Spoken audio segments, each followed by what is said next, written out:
Good afternoon, everybody. Welcome back to the Aston Martin Aramco Cognizant Formula One Team new headquarters here at Silverstone. My name's Guy Austin. I'm the project director for our new infrastructure project here at Silverstone. Can you believe, I'm sure a lot of you saw our car launch, which we launched from within this new factory just 6 weeks ago. And I'm standing right where the car was when we did the launch. Here we are then. Lots changed in the last 6 weeks. I'm in the race shop. We're trying to push the contractor on by coming on with some of our installations. And let's go for a walk again and see what's happening. Here we are in the central street. We've been down here before, haven't we? If you look onto my right here, we've got new machines being installed at the moment. So this is the machine shop. We've got new machines coming in this week and they're being installed straight away, which is quite exciting to see that happening. This is our first new autoclave come in here. So we'll have 4 of these. What's an autoclave? Well, it's a pressure cooker basically.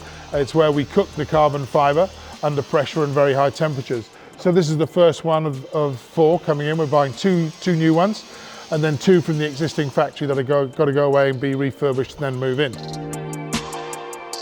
So here's our new walk-in freezer. Why do we have a freezer? Well, we need to keep the carbon fiber and it's pre-impregnated with resin and it lasts longer if we keep it in a freezer. So we have a walk-in freezer here, which has got 2 doors in it because then what happens is we cut the carbon fiber cloth and so there's a door out at the other end into what's going to be the cutting room. So on site at the moment, we've got about 200 people a day, different operatives. I think we've got pretty much every trade on site at the moment. Still got ground workers outside, obviously electricians, plumbers, heating engineers. We've even got cladders still on site, believe it or not, because they're doing the cladding repairs where the cladding's been damaged during construction. We're replacing panels. So they start work at 7:30 in the morning, finish at about 4:30 in the afternoon. But then we're running a late shift as well. So that late shift starts mid-afternoon, overlaps with the day shift, and they finish about between 10 and midnight. Here's our toolboxes, and here's where we build in our services. So this is compressed air. We use a lot of compressed air in the factory. So there's compressed air, small power and data is in here. And then the reason we have a gap behind the toolboxes here is we run our exhaust extract here, so we can start the cars up in the race shop here and connect a hose up to the car so that we're taking the exhaust fumes out of the building. Here we are upstairs in the building, first floor. For those of you who've been here before, here we are in the technical office. Dan Fallows, Eric Blandon, the guys will be based in here. All of our engineers in one place. Massively open plan, as you can see, from one end to the other. Glazed partition all along the street is in. Great light in here actually, as you can see. The artificial lighting is all on, the air conditioning is now working. So we're getting towards completion up here, that's for sure, which is a massive relief. Next thing, furniture. I've got 8 Arctic loads of furniture on the way and we'll start putting furniture in here from next week. And the furniture install here is going to take about a month.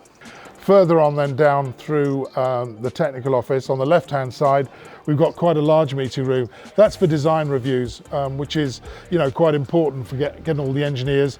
We'll have a big screen on the wall there. It's a 110-inch AV screen goes on the wall there, so the engineers can review the drawings together, talk about all the issues and whether it's a new car or car upgrade.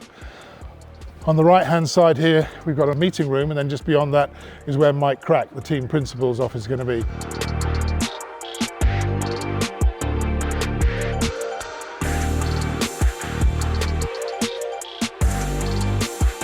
So here we are in Lawrence's office. What's happened here? Well, the AV work has started. One of our partners on site putting in our audio-visual systems at the moment. Here we are outside mission control, where our engineers will sit throughout a Grand Prix weekend. And as the building begins to take shape, we continue to work very closely with our technical partners, Aramco, Cognizant, NetApp and Sentinel-1 in particular. And working closely with these guys allows us to properly integrate our digital infrastructure. One of our really important partners that we're working with at the moment is Juniper Networks. And they're here busy in our server room, our main server room, which is in the basement of the factory, installing our networking solutions for the new factory. Really, really important that we have good Wi-Fi connectivity across our whole estate.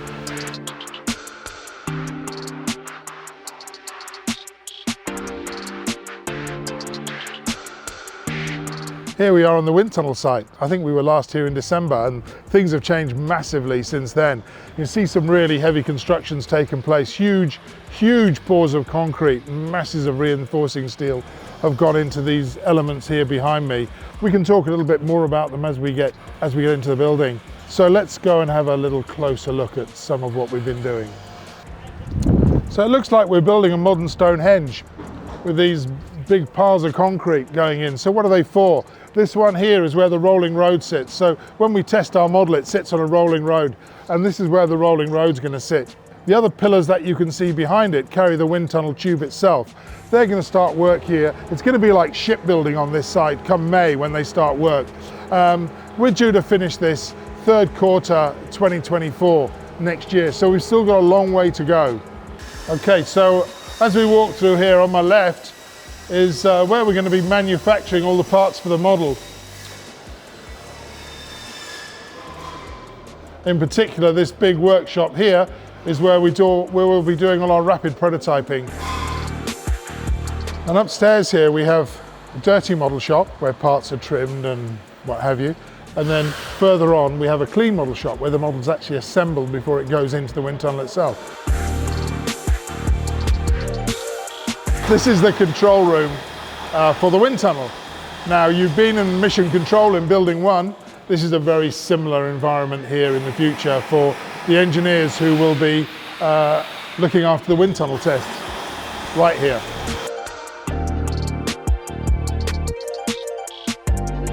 We've talked many times about how important our commercial partners are to us, helping us deliver this important new infrastructure here at Silverstone.